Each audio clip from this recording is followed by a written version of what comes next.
Hello and welcome to Web Relates. Today we're looking at the Malicious Compliance subreddit, where we have one large story by Compile Commit.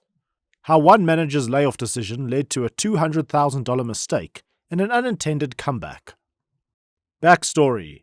This is another story about Sam and Murad. My manager, Sam, is extremely chill and an outstanding leader. His manager, Murad, is a stickler for the rules. I work as an infrastructure and configuration manager, and happen to be one of the more expensive resources on the project from my domain. This story takes place in January 2023. The company was undergoing some restructuring, and most of our contracts included a last-in, first-out LIFO clause by default. When I joined in March 2022, I took a 10% pay cut to remove the LIFO clause from my contract because I was seeking job stability. Although I was still earning more than I did in my previous job, it was only 20% more instead of 30%.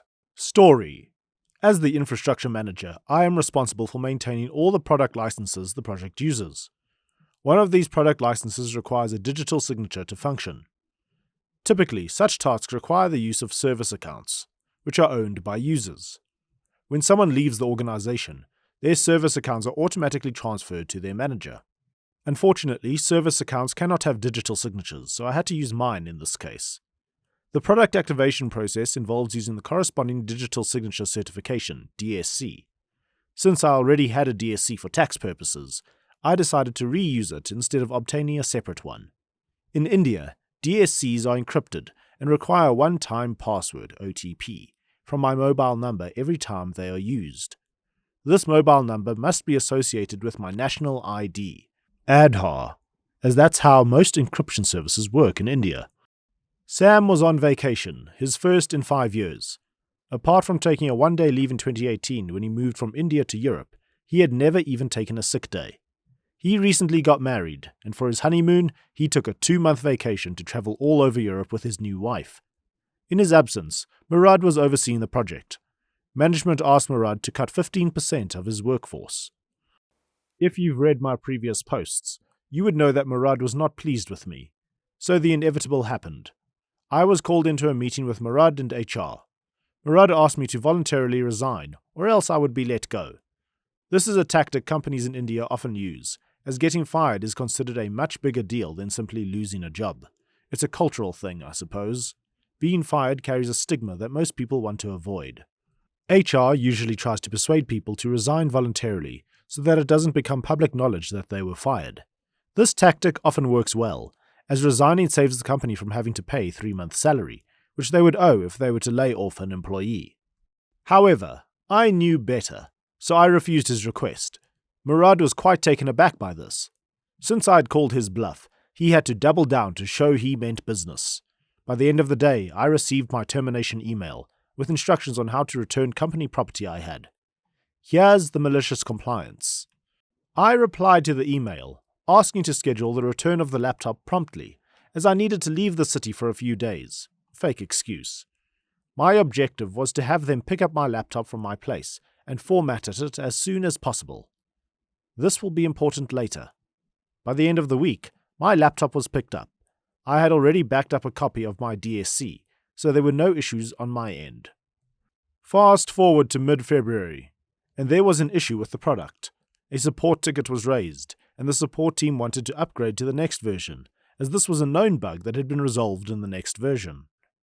The product was used once a week to create a weekly report, but no one really looked at it except for Sam, who was still on vacation. So, its absence wasn't likely to be noticed for at least a full month. The end-of-the-month report would bring it to upper management's attention. Now, support SOP requires a license check. Hence, it required a decryption of the existing license. Long story short, I received a call asking for the DSC and OTP, and I rejected. Murad eventually was informed, who asked the support team to provide a new license. The product support team informed him that they couldn't provide a new license without the company purchasing one. The license cost for this product was $200,000. At this point, Murad decided they could live without the report. He mostly handled the team side of the project, so he wasn't really aware of the impact of this report. Sam returned from vacation at the end of February. By the first week of March, he noticed the missing weekly report and promptly called me. I informed him that Murad had fired me. Sam was quite perplexed, to say the least. Unlike Murad, he knew that the current license needed my DSC to work, so he asked if my DSC was available. I told him that my laptop had a copy, but it was taken. He checked the system, and sure enough, the laptop had been formatted. He asked me if there was any way to resolve the issue. I informed him that even if there were a way, I couldn't help him without being an employee. He asked me to wait for a few days. There is a quarterly meeting that takes place in the middle of every third month, attended by the CEO and top brass. At the March meeting, everyone noticed the missing report. The CEO asked why this important project was missing the report. Sam informed him, there were about 90 people on the call, that a key person had been let go, and the report couldn't be prepared without spending $200,000 on a new license. Now, I heard the recording of this call after rejoining, so I'll share the relevant conversation below.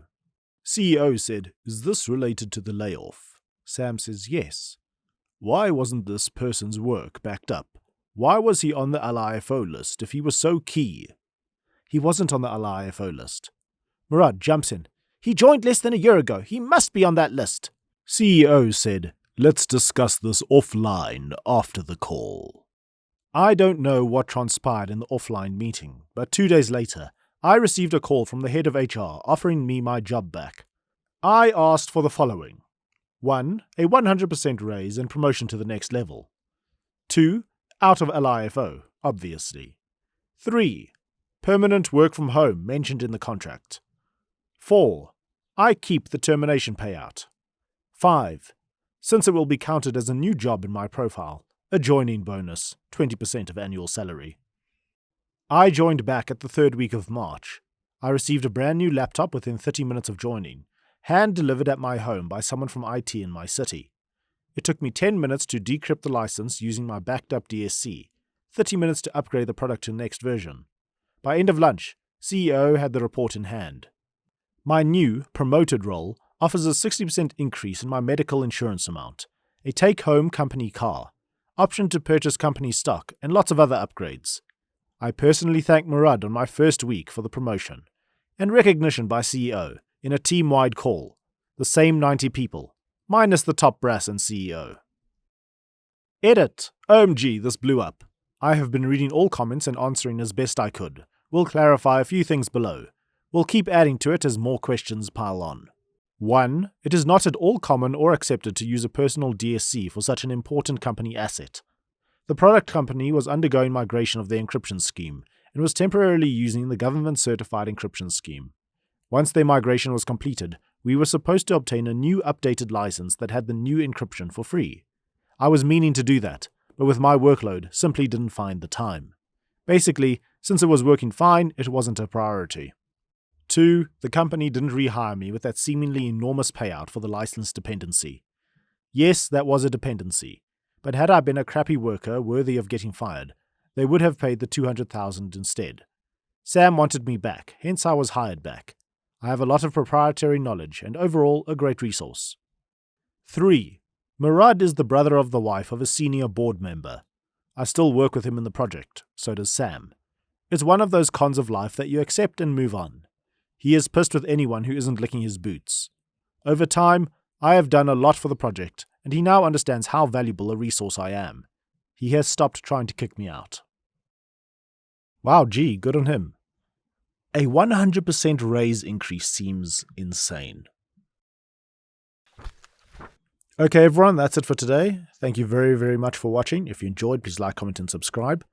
I think I'm going to drop down to 3 videos a week for the foreseeable future. I've got a few things going on at the moment that need my attention. Otherwise, thank you very much for watching. And then I'll see you guys in the next video. Cheers!